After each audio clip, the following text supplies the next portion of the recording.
una cavidad que está situada entre las dos pleuras, que es pues la visceral y la parietal. Esta cavidad va a tener aproximadamente entre 10 a 20 micras y pues esta cavidad va a servir para lo que es como un espacio para facilitar lo que son los movimientos de las estructuras intratorácicas entre lo que es, pues sería los pulmones y la pared torácica. En condiciones normales se existe pues una pequeña cantidad de líquido en esta cavidad, que es el líquido pleural.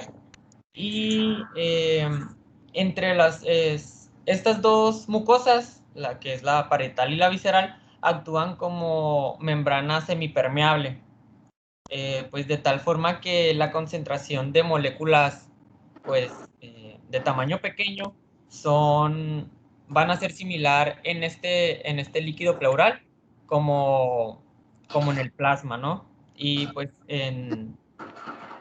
y como otras moléculas de mayor tamaño, pues no van a estar fácilmente en este líquido.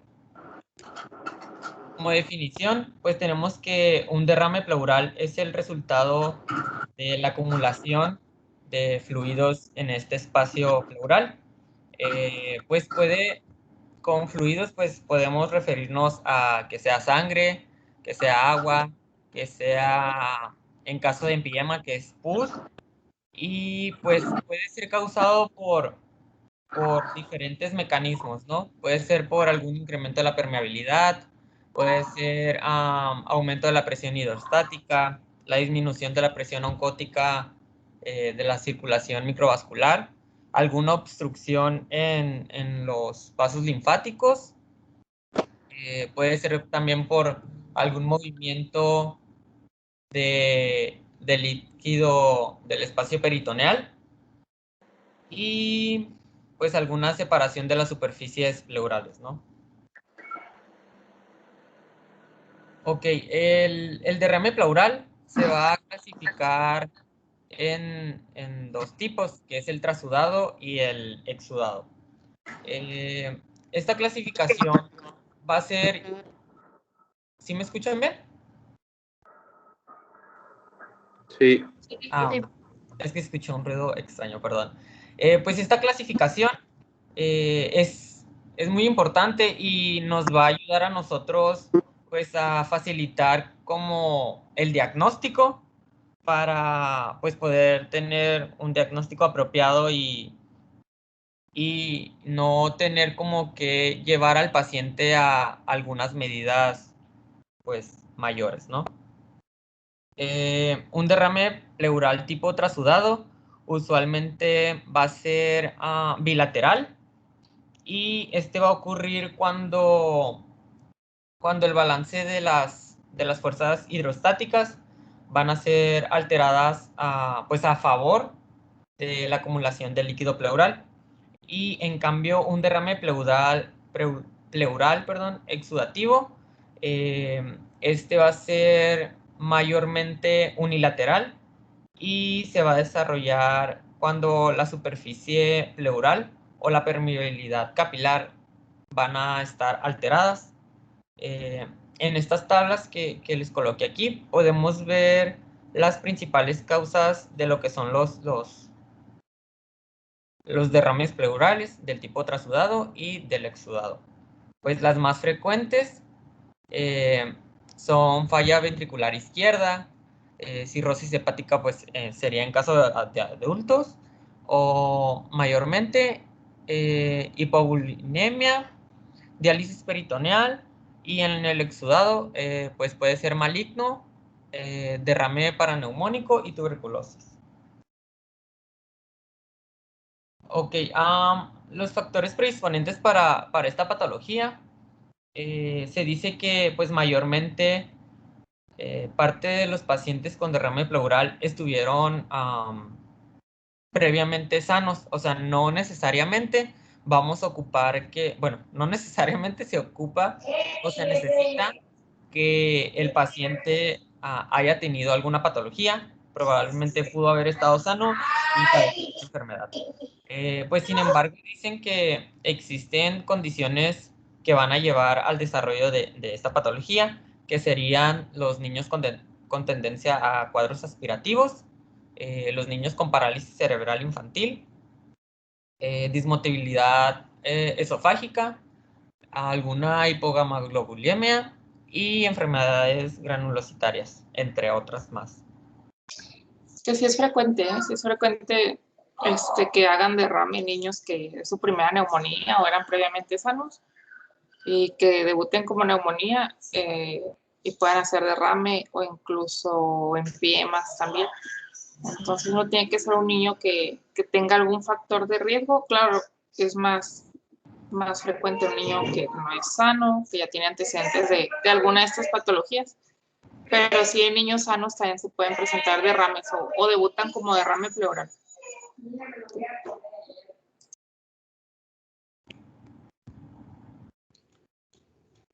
Para la etiología, pues encontré que es posible aislar el agente etiológico a partir de los cultivos de líquido pleural o de la sangre hasta en un 32% de los pacientes. El método diagnóstico más efectivo para pues diferenciar o identificar el agente etiológico es el cultivo de líquido pleural. Ok, bueno, perdón, es que me salté. Porque la causa más frecuente de derrame pleural en niños es la neumonía, que sería pues un derrame paraneumónico. Y ya va después lo que les acabo de mencionar, ¿no? Que es posible aislar el agente etiológico en un 32% de los pacientes y el método diagnóstico más efectivo es el cultivo de líquido pleural. El neumococo, especialmente el serotipo 1, es la primera causa de derrame pleural paraneumónico en la edad pediátrica. Seguido pues por Staphylococcus aureus, que sería importante en los niños menores de 6 meses, o también podría ser por un Streptococcus pyogenes. Ajá. Alicia, ¿le puedes cambiar de diapositiva, por favor? Para la fisiopatología, tenemos que todo inicia con la aspiración de microorganismos en los alveolos subpleurales. Aquí se produce una activación del macrófago alveolar, el cual fagocita el germen, lo procesa y expresa en su superficie. De aquí el complejo principal de histocompatibilidad comienza a producir factor de necrosis tumoral alfa, interleucina 1 y 8, y esto favorece la migración y adherencia de los polimorfonucleares al endotelio adyacente mediante moléculas de adhesión. Estos comienzan la liberación de peróxidos y superóxidos, factor de necrosis tumoral, constituyentes granulares y fosfolípidos de membrana, los cuales dañan el endotelio con un aumento de la permeabilidad vascular, ocasionando la producción de líquido, exceda la reabsorción linfática pulmonar. Y aquí pues se lo simplifiqué en el diagramita, ¿no? Después de esto, podemos observar que los derrames pleurales atraviesan por 3 etapas evolutivas, que ya es cuando podrían llegar a hacer un empiema. Alexis, ¿puedes cambiar de diapositiva, por favor? Gracias. Aquí tenemos que la primera es la etapa exudativa, que es una respuesta inmediata en 48 a 72 horas y se caracteriza por un exudado estéril rico en proteínas con baja concentración de polimorfonucleares. Y además es secundario a un aumento de la permeabilidad capilar. Aquí en esta etapa el aspecto del líquido pleural es claro, ceroso y fluye con facilidad.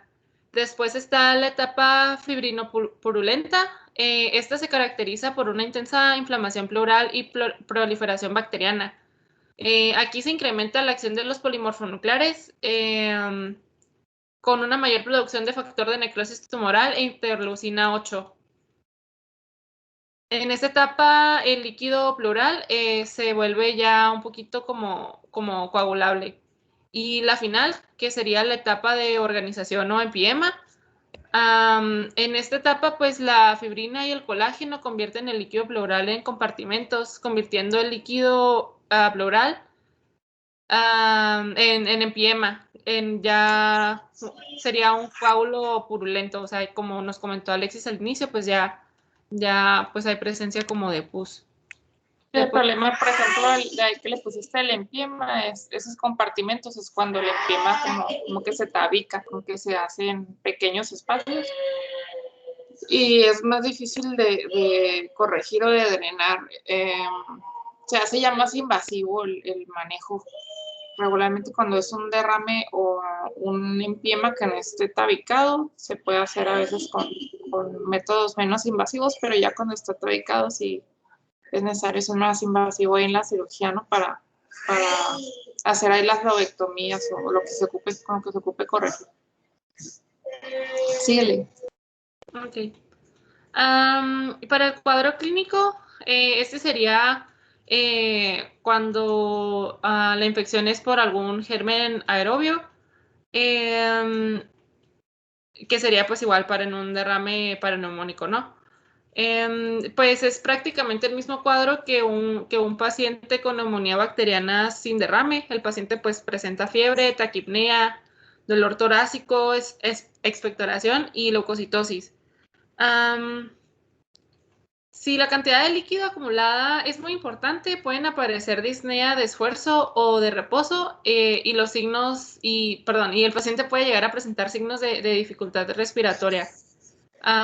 Eso pues ya sería como que un poquito pues diferente o lo que lo diferenciaría de una neumonía bacteriana sin derrame. Y ya también encontré que la presencia de un derrame paraneumónico se sospecha si la fiebre persiste durante más de 48 horas luego de que se inicia el tratamiento antibiótico en una neumonía.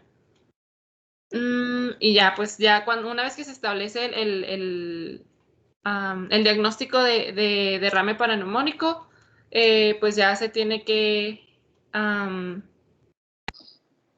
como establecer la evaluación inicial del paciente. Alexis, ¿puedes cambiar de diapositiva, por favor? Falta una. ¿Le puedo regresar? Ok. El cuadro clínico para las infecciones bacterianas anaerobias, pues este tipo de infecciones son poco frecuentes en niños, pero tienen características especiales. La mayoría de los niños presentan infecciones peridentales, pueden presentar problemas neurológicos o disfagia. Además presentan cuadros más subagudos. En general son como de 7 días de evolución aproximadamente. Presentan también pues febrícula, que ya sé que es un término que casi no se usa, pero venía en el artículo. Pérdida de peso, leucocitosis y una anemia ligera. Ya puedes cambiar de diapositiva. Ok, para el diagnóstico, pues se utiliza el hemograma. Eso bueno, leí que el hemograma y la determinación sería de la proteína C reactiva son más como marcadores en cuanto a la evolución de la enfermedad y pues cómo va el paciente, ¿no? El hemocultivo, leí que tenía que extraerse en los casos de derrame pleural paraneumónico, aunque no ayudaban como tanto para identificar el agente etiológico. También es útil la toracocentesis, los estudios de imagen para ver, pues ya observar bien el problema, cómo está presentándose.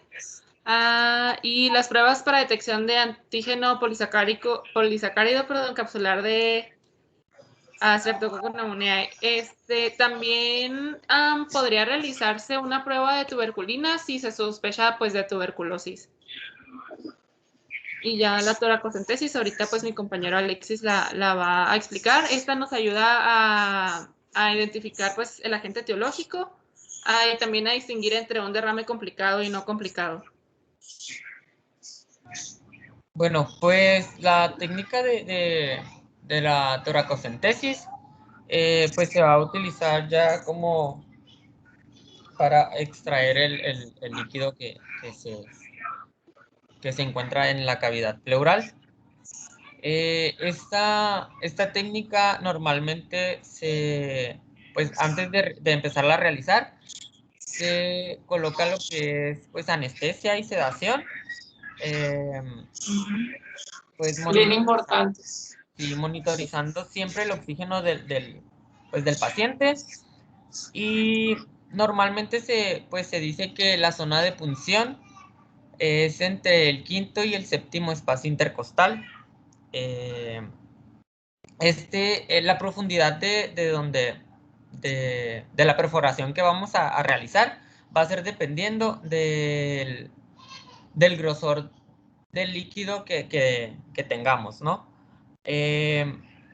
Pues se dice que aquí está, no sé si ven mi cursor, se dice que el paciente tiene que estar sentado pues en la camilla con los pies flotando y con las manos del lado afecto sobre el hombro, o sea, como pues agarrándose el hombro y pues se tiene que hacer sepsis de la zona en donde hay sepsis de donde se va a funcionar. Y qué otra cosita.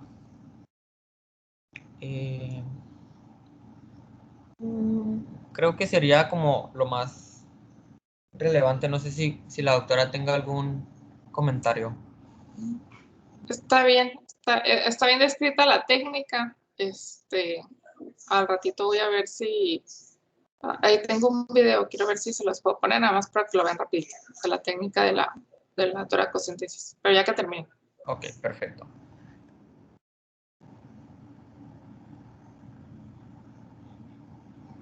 Ok, esta tablita es ya con el cultivo que se hace pues del líquido pleural que se obtiene de la toracocentesis y nos ayuda a diferenciar entre exudado y trasudado.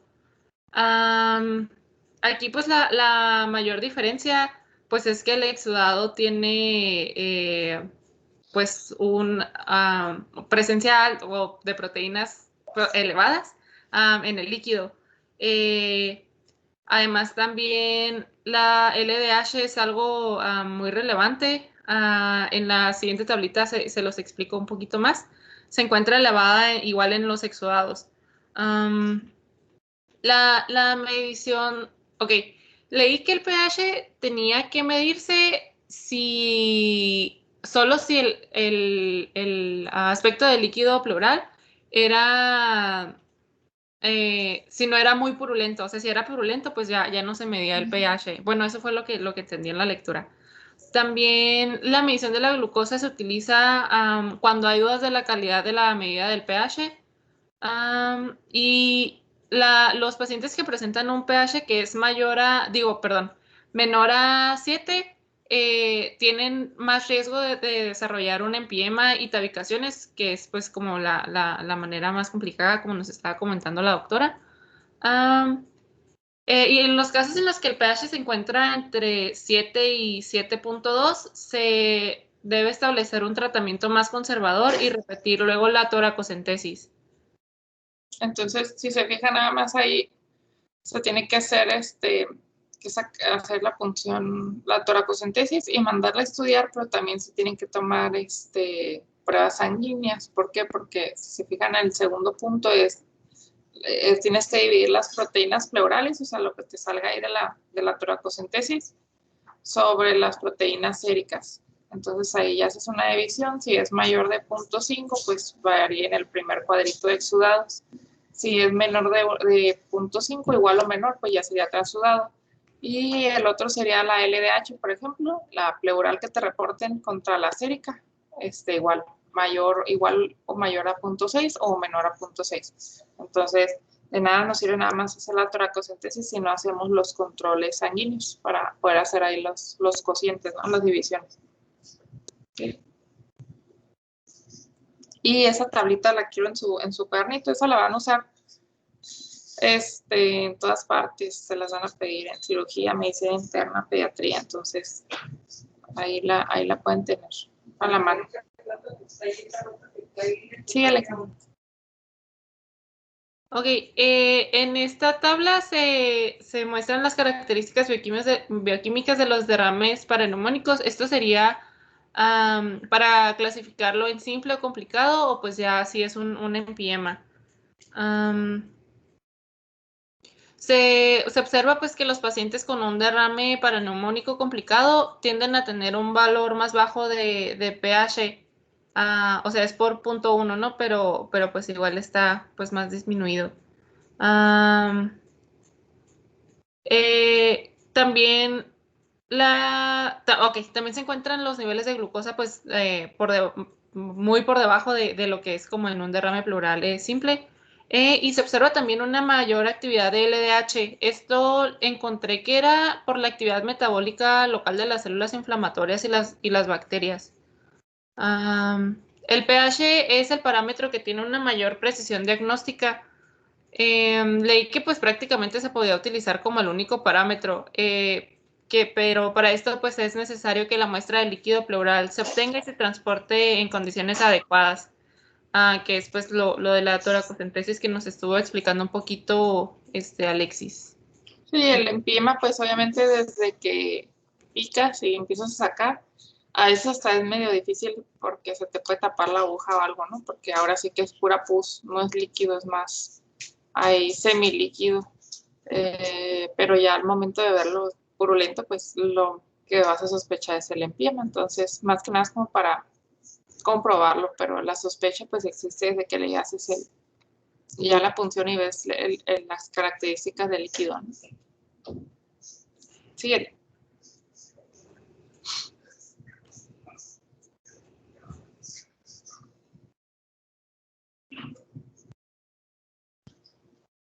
Ok, y pues en base a los estudios de imagen que se pueden utilizar para esta patología, la radiografía anteroposterior se dice que no es muy sensible para detectar en caso de que sean pequeñas cantidades de líquido. La radiografía nos va a dar un signo en este punto, pues alrededor del pulmón, pero siempre y cuando sean cantidades un poquito más elevadas, ¿no? Cuando son pequeñas no se alcanza. Si tienes la duda y no tienes otro recurso más que la radiografía, puedes pedir una radiografía lateral, de donde estés sospechando es la AP y la lateral. Si estás sospechando pues que es el hemitórax derecho, va a ser del hemitórax derecho la lateral derecha. O si sospechas de la izquierda, lateral de izquierda. Pero sí es una herramienta la lateral también. Por ejemplo, en casos de que pues, no tengas disponible la tomografía o que no tengas los recursos, es recomendable, si tú pides una AP y estás sospechando un derrame, pues se vale regresarlo para pedirle la lateral. Pero ahora sí que de elección pues sería la tomografía, o si tienes también a la disposición ¿cómo se llama? El ultrasonido. Pero sí, ya cuando estamos así muy escasos de recursos, puede ser la radiografía bilateral. ¿Sí? Okay. Sí. Y pues se dice que la obliteración de lo que es el seno costofrénico va a ser el signo como más precoz que vamos a tener en lo que es el derrame pleural. Y pues si el derrame es moderado, el aspecto va a ser como opaco en la base pulmonar y pues va a ocupar de lo que es el seno costofrénico, ¿no? Y va a borrar lo que es ¿cómo se dice? El diafragma. Sí, pero se mira como una lunita chiquita, ¿no? Entonces, por ejemplo, que fuera uno chiquito, se va a borrar ahí Pues es importante, por ejemplo, digo, no, se me hace que aquí no sale todo, ¿verdad? No sale completa la imagen. No. Entonces, cuando tienes dudas así, pues se vale repetir la imagen para ver si no hay un derramito pequeñito. En teoría debe salir completo los campos pulmonares. Pero si tienes una imagen pequeñita, te queda la duda, no estás bien seguro, pues pides la lateral. Ya si es más grandecito, y tienes a disposición ahí la tomografía, pues se pide la TAC para ya tener más panorama ahí del derrame. Sí. Sí, Y en cuestión de la ecografía, pues el artículo que leí decía que pues es quizás la exploración como más útil en el manejo de los derrames, ya que pues detecta, ¿cómo se dice? Detecta, sí, detecta el caso a partir de aproximadamente 10 mililitros pues, del líquido que se encuentra en el espacio, y pues puede llegar a ayudarnos en la identificación de la localización, pues para lo de la toracocentesis o pues para la colocación del drenaje torácico.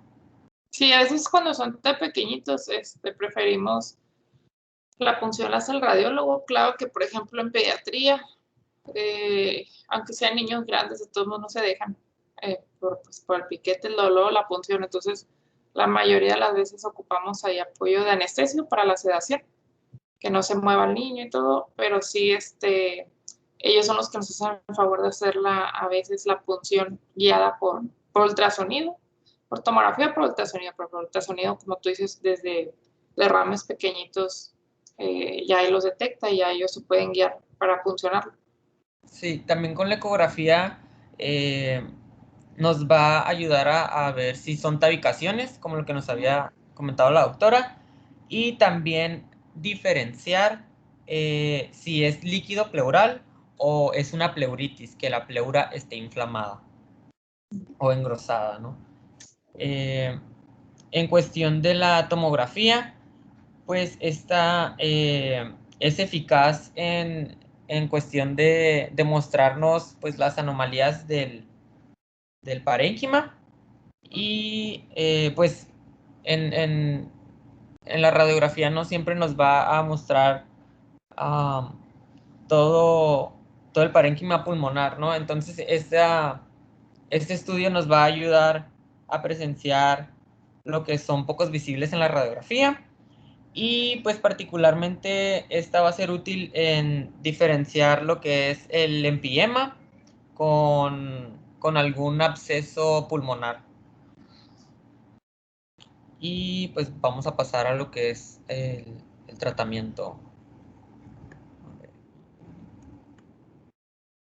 Ok, en cuestión del tratamiento, para realizar un tratamiento pues adecuado para estos pacientes, va a ser esencial pues diagnosticarlos en un estadio temprano para que nos permita establecer el tratamiento pues lo más adecuado y no llevar a este paciente a lo que son las complicaciones. La propuesta de clasificación por Light constituye que es esta tabla, la clasificación, constituye una de las mejores pues, aproximaciones a lo que es el tratamiento, y también ayuda a la categorización de lo que es el derrame. Entonces aquí podemos ver en la tabla, ay, no sé si se ve mi puntero, aquí está, lo que es la clasificación, si es no significativo, no complicado, complicado leve, complicado simple, complicado severo o complejo, empiema no complicado y empiema complicado. Aquí van a estar las características en cuestión de líquido o de la radiografía, de los laboratorios, y pues acá está aquí está cómo vamos a estar manejando a estos pacientes, ¿no? Con antibióticos, o en caso de ser algún derrame complicado leve, ya les puede poner a realizar lo que es la toracocentesis o algún drenaje pleural. Y pues en cuestión de los antibióticos, pues es dependiendo de la epidemiología del agente causal, ¿no? A sospecha de lo que son los neumococos sensibles, se les podría dar lo que son las cefalosporinas de tercera generación, y también estas se dan en caso de Haemophilus influenzae. En caso de Staphylococcus aureus, se le va a dar lo que es la cloxacilina y pues se debe valorar el uso de lo que es la vancomicina para las infecciones por estafilococos meticilino resistentes o neumococo resistente. Pues en caso de la toracocentesis, se debe realizarse en todo derrame pleural que acompañe a una neumonía. Y pues lo que comentó mi compañera, si el líquido pleural tiene un pH superior a 7.2, no precisa el drenaje pleural, pero la evolución va a ser a la resolución con ¿cómo se dice? Con el uso de los antibióticos pues, que se les puede dar. Y en cuestión del drenaje torácico, cuando se toma la decisión de realizar este drenaje, es cuando el análisis bioquímico del líquido pleural es compatible con un, ¿cómo se dice? Derrame exudado, con un pH menor a 7.2. Y también comentaba lo de la debridación toracoscopia, que es mayormente para lo que es el empiema. Y pues decía que los pacientes sometidos a esta técnica tienen una recuperación postoperatoria más rápida, y es uno de los avances en la cirugía que existe pues con poca experiencia en pacientes pediátricos. No se tiene mucha información de este tratamiento. Sí, regularmente ya, por ejemplo, antibióticos y drenaje, pues lo puede manejar uno como pediatra cuando están los pacientes hospitalizados. O también se interconsulta con el neumopediatra, pero ya para lo que es la toracoscopía o decorticación, pues tiene que ser la valoración por el cirujano pediatra. Ya es el que tiene que mirar la TAC, tiene que mirar los estudios, y a él es el que decidirá qué tanto se va a extirpar, se va a decorticar, o qué es lo que se le va a hacer, ¿no? Ellos son los que ponen ya el plan de manejo quirúrgico, pero sí tienen que ser valorados por el cirujano pediatra. Si es de tórax, mejor. Y pues eso sería por nuestra parte. No sé si tengan alguna duda, pregunta. A ver, Alexis, no sé si lo leyeron o lo buscaron, como por ejemplo, a la exploración física, ya mencionaban los signos y síntomas, ¿no? Pero por ejemplo, a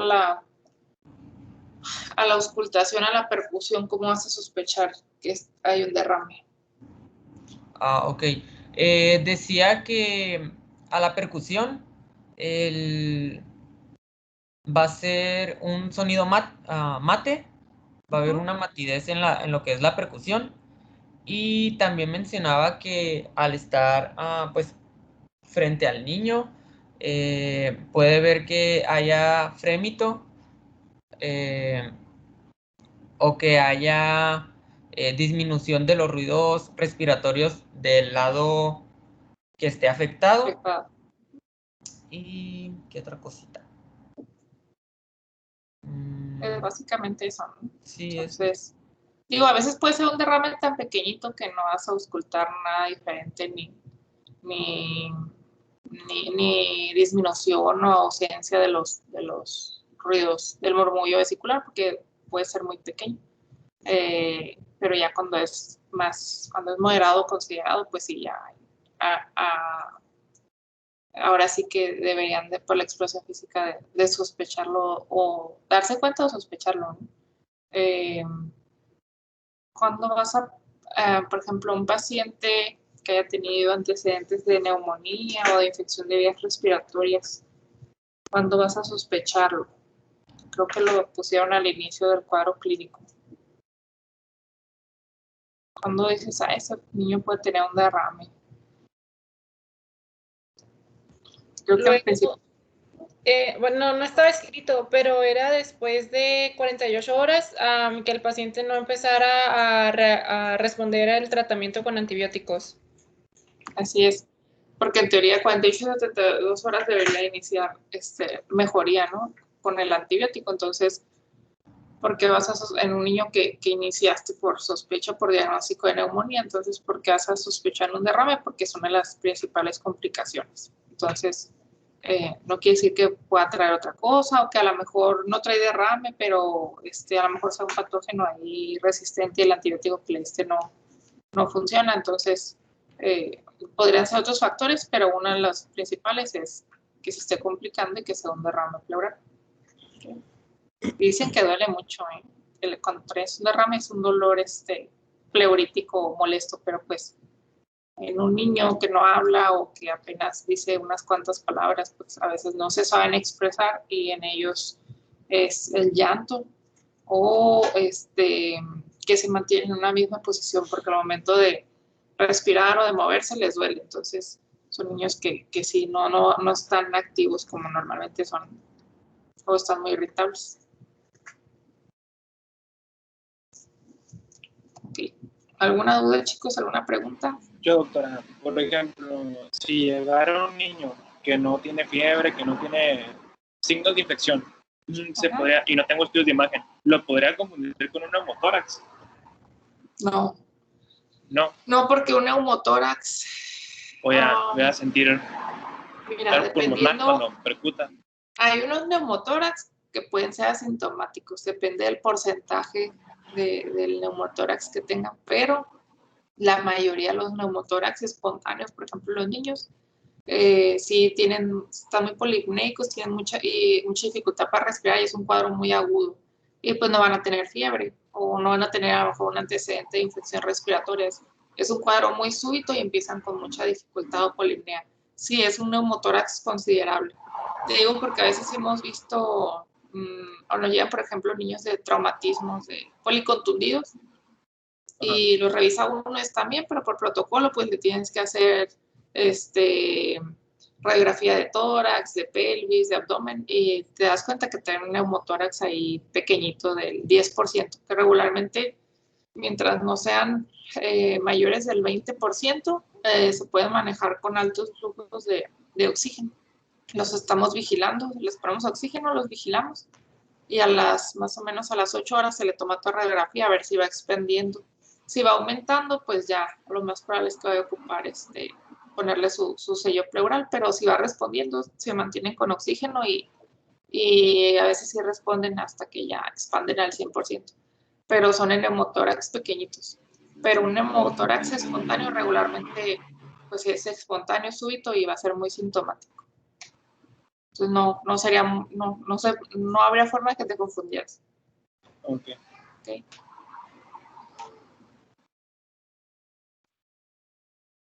¿Alguna otra pregunta, chicos?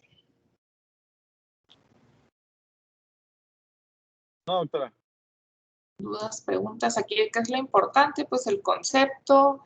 Acuérdense que hay que diferenciar entre exudado tras sudado. El manejo. La mayoría va a ser hospitalario. Porque ya equivaldría a estar, por ejemplo, una neumonía sin dificultad, pues podemos manejar en forma ambulatoria, ¿no? Pero ya si el paciente persiste con fiebre, con malestar general o que me empiece con datos de dificultad respiratoria y que ya le detectemos un derrame pleural, eso quiere decir que no está mejorando, que está empeorando. Entonces, ahí ya sería escalar en el antibiótico, dar algo más específico por el derrame en la punción, y la mayoría pues sería intravenoso. Entonces, regularmente los derrames pues los manejamos de forma hospitalaria, ¿no? También tenemos que vigilar que no evolucione a un empiema, que no se complique. Ok, chicos, ¿qué más? Ya yo creo que es todo el tema, está muy bien, no sé si tengan preguntas ahí sus compañeros. Bueno, entonces espero que disfruten mañana su día libre. Ustedes que no tienen clase. Y los veríamos entonces el jueves. El jueves a las 4. Yo creo que los que les toca exponer de neuro ya no van a alcanzar, entonces si salvamos, eso no lo vamos a ver en el examen, vamos a ver lo de asma, bronquiolitis y las dudas que habían salido ayer, mañana, el jueves las vamos a ver bien para explicárselas. Al ratito les subo los videos, nada más quiero que vean lo que explicaban sus compañeros. Está bien, esta vez escrita la técnica y es como cuando te la pregunten, pues así la tienes que escribir, ¿no? Con ahí todas las referencias anatómicas, pero pues ocupan verlo. Entonces ahí lo ven en un videíto. La verdad está muy decente el video porque el niño es un niño grande, pero ni se queja, ni llora, ni patalea. Pero pues sí tiene su chiste, ¿no? Regular niños pequeños sí es más difícil por el hecho de que se mueven o les duele o algo. Pero sí les subo el video para que lo vean. Y pues nos vemos el jueves entonces. ¿Vale? Ok, doctor, está muy bien. Gracias. Gracias. Bye. Nos vemos. Bye bye.